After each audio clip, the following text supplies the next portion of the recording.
Hi, my name is Talika Tanhill. We're here with Annette. We're gonna wing this one because she is super open to anything. So we're gonna get to see what it's gonna be and pretty excited. So thank you for watching and hope you enjoyed this video. Alright, hey guys, we're going to do a voiceover, so this way it'll be a lot easier to explain the tutorial. Here on Annette, I'm doing a primer as usual. You always want to start with a primer. If you've seen the videos, you can see what a difference it makes just right from when I start applying it. It really smooths out the skin, makes a much better canvas for the foundation to lay. So this way it's not so bumpy, and it just helps adhere the makeup a lot better. So here we're going in with a small brush. I hadn't gotten my foundation brush yet, but I was using a short width brush that was fluffy and had a little bit of density to it. So it helps make applying foundation a lot easier and gives great coverage while applying it. So that's what I'm doing here.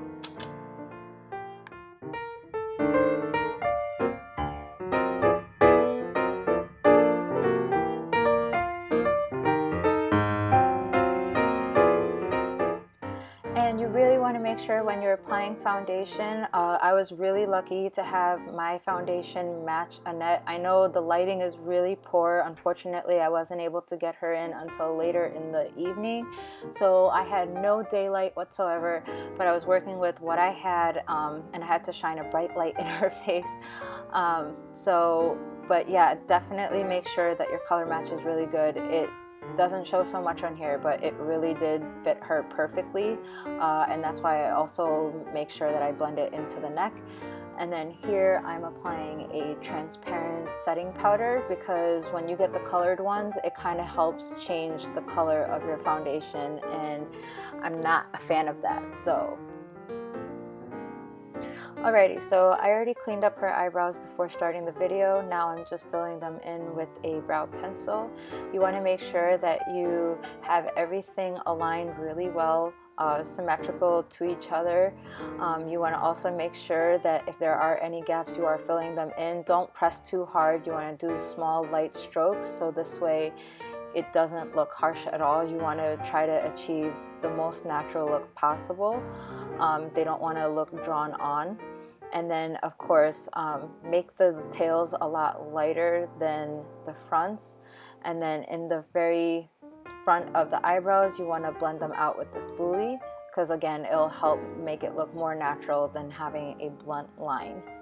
And then of course comb them through. You can also use a brow gel to comb them through if you have really bushy eyebrows, but luckily with hers were pretty tame, so it was just easy to just fill them in and clean them up.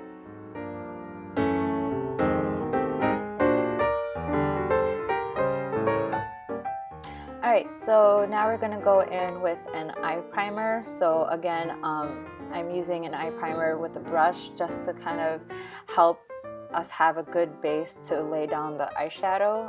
This helps the colors pop more. It helps the colors adhere better to the eyelids, because without an eye primer the colors really don't show. You're gonna have more fallouts than anything, and then halfway through the day your shadow is just gonna really fade and it's gonna crease on you, everything that you don't want it to do. So a good eye primer is really important when doing your eyeshadow.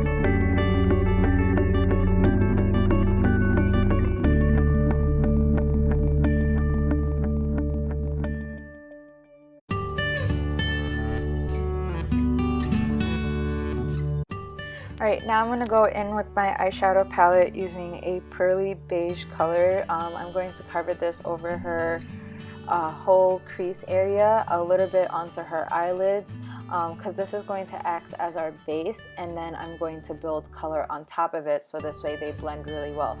I don't want to do too much of a dramatic eye because I am planning on doing a darker lip. So you always want to remember, anytime you're doing a dark lip, you want to keep your eyes light so this way it's not too dramatic and it's not too like in your face. You always want to have like a soft balance between the two. So right now, just covering this beige all over, and it's going to look really nice. Again, sorry for the lighting, it's not showing as much as I would like it to, but at the end of this video, if you do stay to the end, you'll get to see how beautiful the colors did come out once they were blended. Here I'm doing a pearl on the eyelid so you can see it helps really give a nice shine, and it picks up lighting perfectly. We're going to go ahead and add that to her inner corner of her eyes as well, and I'm going to take it halfway through underneath her eyes also. And this is really going to pick up beautiful, beautiful lighting in pictures.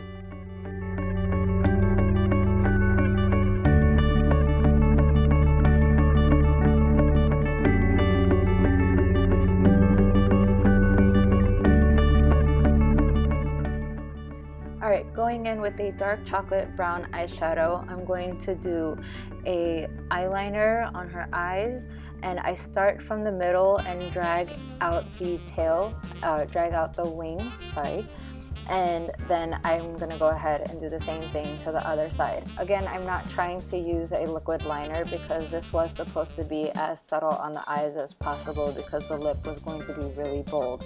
So I want to give the impression of an eyeliner but not go fully in with a blunt liner. So here I'm doing the bronzer. So again, this is a really light bronzer which you can build with color. So luckily for me, I'm able to use it on pretty much any skin tone when I do my clients. And it really just matters the technique. The technique is really, really important. I go ahead and I start carving out her neck muscles underneath her jawline, just blending everything out really well. You can see I touch up the collarbones, and this helps add a lot of definition, which is great for pictures.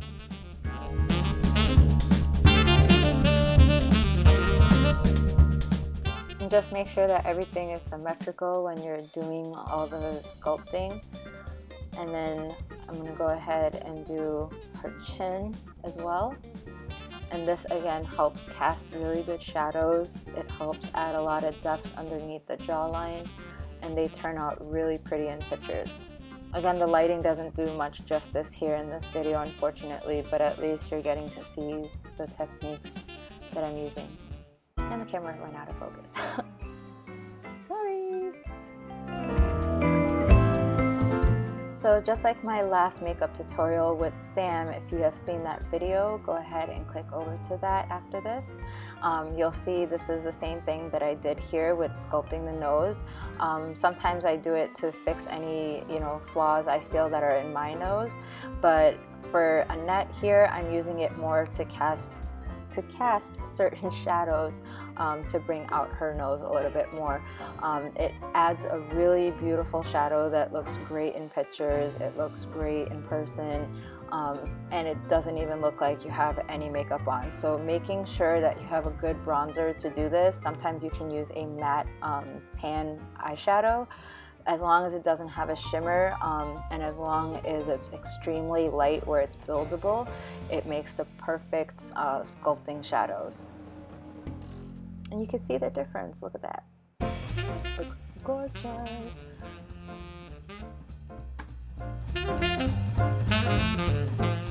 And again, you want to make sure you blend everything out, because this way any harsh lines that you have will definitely smoothen out quite a bit. So even with the nose, so any sculpting, any contouring, you always want to make sure you blend everything out just to give it a softer appearance. She's loving it.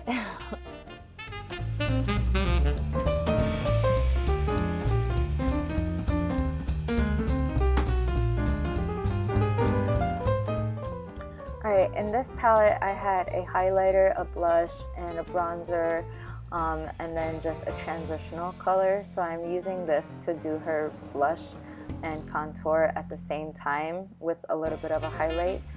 So I just make sure I touch those on the cheek in an extended motion. Remember, you don't want to touch anything upon your apple of your cheeks alone, because otherwise it makes it look extremely round. So when you smile, it becomes way too prominent. So always an extended motion is going to be your best friend. Then I go ahead and I grab a blush that I'm going to actually put on the cheekbones, and a highlighter as well. That's going to go down her T-zone, her cupid's bow, her chin, and that will help capture really beautiful lighting and give a nice sheen to her face. Using the same highlighter, I'm just going to touch a little bit extra on what I did earlier on the brow bone. This will just help make it pop. As you can see, it's starting to get brighter. And then just kind of blend that through.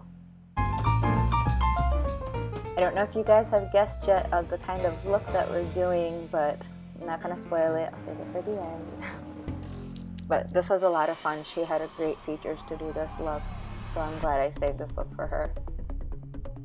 Alright, going in with the lips, I did a burgundy lip, so I'm using my brush to outline her lips first, and then I'm going to blend it through, because I don't want to do it too dark. If I had applied it directly, it would have been way too dark. So the nice thing about using a brush, you really control your colors really well.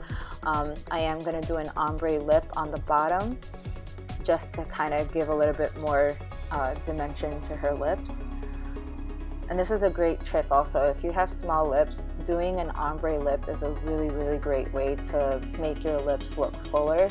I try to stay away from the whole plump look, but I try to focus more on just trying to make them appear more fuller naturally without using the lip liner. So here I'm just doing the brush on the bottom lip, and again I line them and then blend out the line really well, making sure it has enough color. I leave the middle blank, and then I'll go in with a lighter color.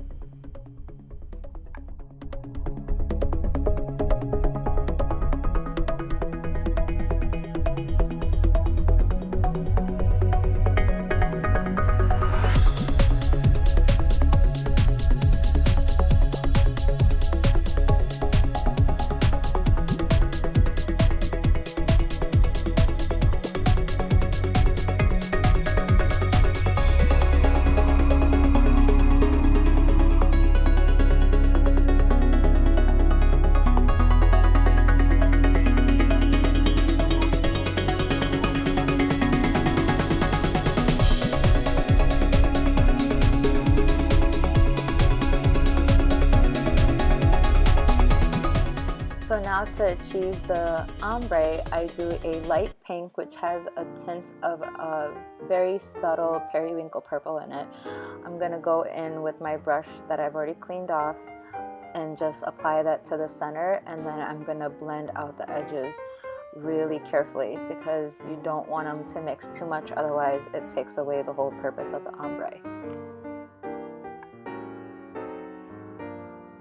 Alright, so this is one of my favorite parts. She did not have any dark circles, but I like doing the highlight underneath the eyes just because it helps give it more of a finished look. It also looks great in pictures. It captures lighting perfectly, and whatever you have on your cheeks, they stand out a lot more. So whether it's blush, bronzer, whatever, both, it just helps it stand out a lot more too.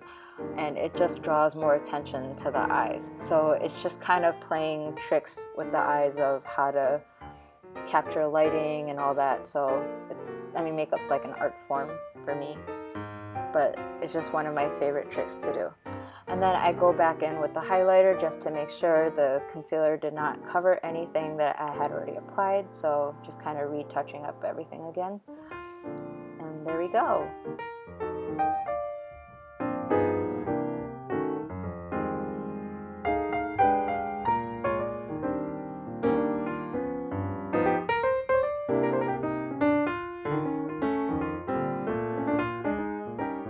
So after blending everything out, just to make sure no harsh lines again, I'm gonna go ahead and start working on the hair. I use my favorite argan oil just to add shine and make styling a lot easier. It also lightens the hair, and of course my camera dies just like in my last video.